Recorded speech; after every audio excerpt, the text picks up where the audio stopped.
आज आपण कैरीच्या चटणीचा दुसरा प्रकार बघतो. अगदी कमी साहित्यात पण चवीला अतिशय छान ही चटणी तयार होते.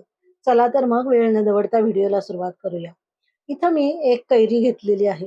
ही कैरी फार आंबट नाही, स्वच्छ धुवून त्याची साल काढून फोडी करून घेतलेल्या आहेत.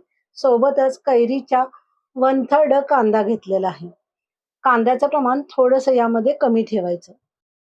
चटणी पॉटमध्ये कच्चा कांदा आणि कैरी घालून घ्यायची. सोबतच यात मीठ आणि मिरची पावडर घालायचं आहे. मिरची पावडर आपल्या आवडीनुसार कमी जास्त घेतलं तरी सुद्धा चालेल. हे सर्व मिक्सरला बारीक करून घ्यायचं. याची बारीक पेस्ट झाल्यानंतर यामध्ये चवीनुसार आपल्याला गूळ घालायचा आहे. या चटणीसाठी कुठलंही स्पेसिफिक मेजरमेंट दिलेलं नाही, कारण कैरीचा आंबटपणा कसा आहे, किती आहे याच्यावरच आपल्याला गुळाचं प्रमाण ठरणार आहे. वाटून झालेल्या चटणीला आंबट, गोड, तिखट आणि मीठ एकदा चेक करायचं आणि चव बघून ऍडजस्ट करायची. तयार झालेली चटणी बाउलमध्ये ट्रान्सफर करून घेतलेली आहे. आता याला एक छान तडका करूया.